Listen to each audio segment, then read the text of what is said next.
ng ating pamahalaan tungkol dito sa nangyayari sa Taiwan, kung saan ay nag-umpisa na yatang pumasok ang Chinese PLA, People's Liberation Army at Navy, dahil sa talagang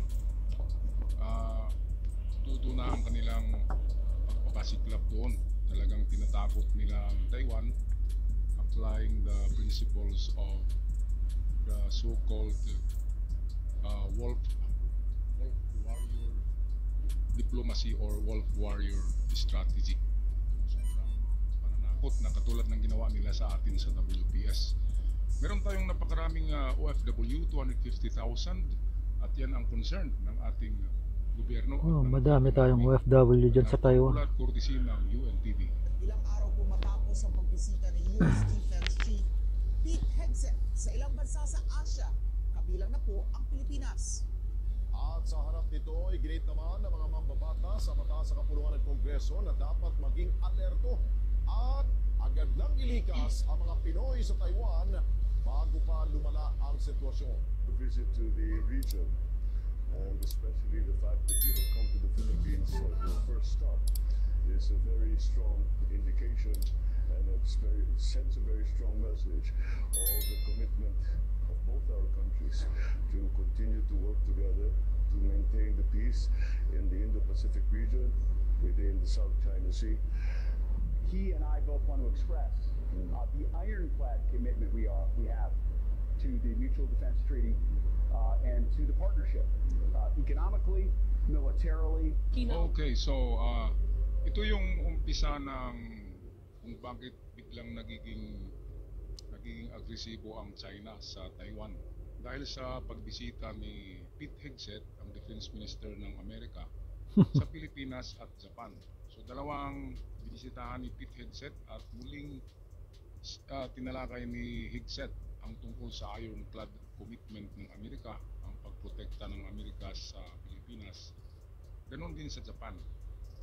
Kaya nung kamakailan lang, 2 araw lang yata ang nakaraan, ay dumating na sa Pilipinas ang ating 20 Iron Dome, brand new na F-16 galing sa jet Amerika. fighter. Ay bibili ng Pilipinas na hindi yata cash, pero yan ay parang installment plan, dahil sa tulong na rin yan ng Amerika para mapalakas ang ating Defense. Kasi itong China ay talagang iniismo lang tayo, kaya inaarmasan na tayo ng Amerika. Kung binibenta man yung 20 ka F-16 sa atin, sa tingin ko ay mababang presyo, baka 50% discount pa yan, dahil sa allied nga natin ang Amerika. Kaya napakaganda, ang Pilipinas ngayon ay pang 24 na sa Armed Forces of the World. Ang Pilipinas ay pang 24 na, galing sa last year pang ano pa tayo last year 34.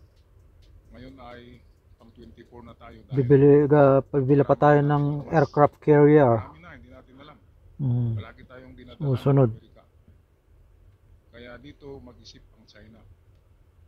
Kaya ang mahirap dito ay mukhang binilis-bilisan na ng China ang kanyang pagkilos. 2 taon pa yan. Dahil kapag ang Number 10 na tayo. Amerika ng napakaraming armas, Pag tuloy-tuloy ang hindi na ito kayang modernization ng AFP. hindi na kayang i-invade pa ng China ng Taiwan. Correct. Kapag gano'n na inaarmasan din ng Amerika. Pero ito na, dahil strategic ang war plan ng Amerika, ang inaarmasan ng Amerika ay ang Japan at Pilipinas. Para nasa gitna yung Taiwan, at kayang ipagtanggol ng dalawang bansa ang Taiwan. Correct. Laban sa China. So nandiyan pa yung South Korea, pero ang South Korea ay nakapokus yan sa North Korea. Sa kanya naman yun.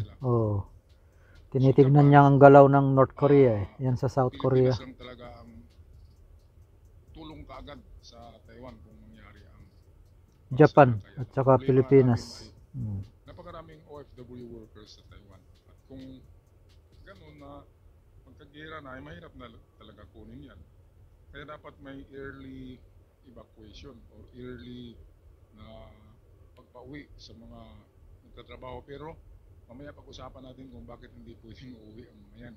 Balik tayo sa balita courtesy ng ating mga kaibigan sa Net25 at sa PTV4. Nauwi ng palasyo ang pangamba sa gitna ng sunod-sunod na military drills sa paligid ng Taiwan. Pero kaayon kay AFP Chief General Romy Browner Jr., mas maigi raw na maging handa. Ang detalye sa balitang pambansa ni Patrick Jesus ng PTV Manila. Sana wag naman mangyaring may war. Handa at may contingency plan ng pamahalaan na sagipin ng mga Pilipinong nasa ibang bansa na maaaring maipit sa gulo. Ito ang tiniyak ng Armed Forces of the Philippines. Kasunod na naging pahayag ni AFP Chief of Staff General Romeo Browner Jr. na maghanda ang mga sundalo sa posibilidad ng Taiwan invasion. Sabi ni Browner, hindi maiiwasang madamay ang Pilipinas kapag sinalakay ang Taiwan. Partikular na rito ang pagsagip sa nasa 250,000 na OFWs na pangungunahan ng mga sundalo sa AFP Northern Luzon Command. Ito reaction ko lang itong mga kababayan, bakit sagipin pa? Diba, ibig sabihin ng sagipin ay na-invade na, di ba? Ibig sabihin nakuha na yung Taiwan bago natin i-evacuate yung ating mga kababayan. Mukha yatang mali. Hindi, sagipin, tulungan. Kunin mo doon ano na sabihin natin na invade na ng China tapos pasukin mo, talagang gira. Kaya nga. Ang sabi ng iba ay as early as possible. Early, ibig sabihin. Or as early as possible. Ang gira. Ngayon ang problema, ito yung sinabi ko kanina na usapan natin to. Ang problema kasi, ang prediction ng gira ay 26, 27, yan ang mga taon. Umpisa na ng 25. So nag-umpisa na nga ngayon, dahan-dahan na. Pero ang grabe daw niyan ay 26 and 27. So merong 2 taon. Ayon yan sa mga hindi akong nagsabi niyan. Ayon sa mga leak reports galing sa Amerika, galing yan ng mga leak information. So ito ang kung kukunin ka agad ngayon ang mga OFW dyan, kung agad-agad ngayon na wala pang gera, di ba? So mandali lang ang pagkuha. Ang problema, Trabaho. sinong magsweldo sa kanila? Yung mga trabaho. Walang trabaho. Kaya ayaw din umuwi ng ating mga OFW. Kahit sabihan pa yan na uwi na kayo, hindi yan uuwi kasi may sweldo sila doon na 100,000 a month. Dapat, ang gawin nila, ready. 60 to 100,000 ang mga sweldo ng mga yan. Ready lang muna. Uwi sila dito, gutom sila, di ba? Huwag mo na uwi. Contingency plan ng gobyerno. Contingency. Baga. Kung ako ang gobyerno, ay bigyan ko ng trabaho dito ang mga OFW. Habang sila'y pinauwi at nag-standby ng 2 taon sa Pilipinas, di baka kasi hindi matuloy ang gira, di ba? Hindi natin alam eh. Pagsisisi na nangunguna. Nasa huli palagi. Baka sabihin kayo, pinauwi nyo kami. Wala pa namang gera. Na sila ngayon dahil wala pang gira. Baka sabihin yun. Kasi kung nandyan na yung Chinese Navy, hindi na makapasok ang ating mga barko sa Taiwan. Gera na bago natin makuha. Kaya dapat ngayon pero dapat meron ng contingency Dapat may nakambang. gobyerno, katulad ng paano mabuhay ng mga OFW ang pamilya sa Pilipinas kung pagdating nila dito ay walang trabaho. Kaya yun, Pero madaling kung saan ipasok. Yun ang kuha sila dito ng katanungan doon. factory. Malaking katanungan Kailangan yun. ng mga workers. So doon muna ipasok yung mga OFW, 250,000 yan ang dami-dami. So saan yan ilalagay ng mga kumpanya, di ba? Mahirap talaga yan. Kaya ito ang nasilip ko sa gobyerno para hindi gagasto ang gobyerno, ay tinatiming lang nila na halimbawa bukas na ang gera, ay ngayon nila kunin ng mga OFW. Pwede ba yun? 250,000 yan ang dami-dami. So ilang balikan ba yan ng barko? Grabe. So hirap talaga, mahirap pero kung gagastos ang gobyerno, ay pwede bukas kaagad kunin natin yan, ang mga OFW dyan. At pagdating sa Pilipinas ay bigyan ng trabaho na minimum wage. Okay, kahit 20,000 lang ang sweldo, mabubuhay na ang pamilya nila dito. Ayan. Okay, so ito pa, patuloy na tayo sa ating video. Ito'y apat na araw na yata ang mga ulat na ito, pero binigyan ko lang ng reaksyon ang mga news na ito. Okay, balik tayo sa balita. Ito ay kasama sa mandato ng ating AFP to look after the welfare of the Filipino people wherever they are around the world. So, hindi lamang naman Marco, pwede naman by aircraft or by providing advanced. Pero yung 250,000 na katao, hindi basta-basta mahakot ng Tumaabutan tayo na hindi tayo prepared. panandalian sa plane. Basihan na naging payag ni Browner, lalo't dati na rin sinabi ng China na nais silang magkaroon ng reunification ang Taiwan. Okay, itong talaga ni Xi Jinping, ang kanyang mission and vision, ang focus niya ay gawing katotohanan ang kanyang pangarap. Ang pangarap ng lahat ng Prime Minister ng China na nakunin daw nila by force itong Taiwan. Nagsarili na nga ang Taiwan di ba? Noong giyera. Ayaw nga ang komunista. Yan yung mga Kukunin natalo, pa nila. tumakbo ng Taiwan. Pero yung Taiwan, merong mga natibo diyan ng mga tao na tinawag na Austronesian, yung parang mga sa atin na itsura, hindi mga inchik. Kaya ng Taiwanese. mga natalo, headed by Chiang Kai-shek. Taiwanese. Diyan na sila gumawa ng republika sa Taiwan, yung maliit na isla dyan, malapit sa Pilipinas. Kaya meron na silang kasarilan, di ba? Ang problema lang ng China, ayaw talaga niyan makinig sa batas. Wala siyang respeto sa mga Demokrat. soberenya ng mga bansa. Demokrasya. Kahit nagsarili na, mayroon ng independence ang Taiwan, ay binubuli pa rin. Katulad ng Pilipinas, kahit hindi tayo parte ng China, ay pilit nilang sinasabi na sa kanila ang Palawan, sa kanila ang WPS, ang Zambales. Loko mo Baka eh. sabihin na naman sa kanila ang Cebu, sa kanila ang Yun na, yun sa ang kanila ang sabi ng iba, Davao lang daw ang matira eh. Ng China. Davao kasi nandiyan si Digong eh. Okay mga kababayan, anong tingin nyo dito? Mas maagap ba na kunin kaagad ngayon ang mga nagtatrabaho? Hindi muna. OFW, Huwag ang muna. problema, Walang sa Pilipinas, walang pera. Kaya ang Pinoy bahala, marka bahala tayo eh. Di ba nung nagkagira sa Iraq noon, sabi ng mga Pinoy doon, ay ayoko nang umuwi. Bahala na dito kung gira. Basta't may sweldo. Yang laki-laki pa naman ang sweldo ng mga nasa Iraq noon. Noong nagkagira sa Iraq versus Iran, yung Desert Storm ng Amerika kay Saddam Hussein, ang sweldo ng mga OFW doon ay tumaas dahil sa giyera nga. Pero yung iba umuwi talaga. Yung karamihan matigas ang ulo. Stay. Kaya yan din ang mangyari sa Taiwan dahil sa markabahala talaga ang Pilipino. So 50% sa tingin ko ay magpapaiwan dyan para continuous ang kanilang trabaho. At 50% ay uuwi. Okay, so tapusin natin ang video. Ngayon na. Yung kakulangan ng dialogo sa pagitan ng dalawang panig ay nakakabahala kasi yung risk ng stagflation, misunderstanding ay tumataas.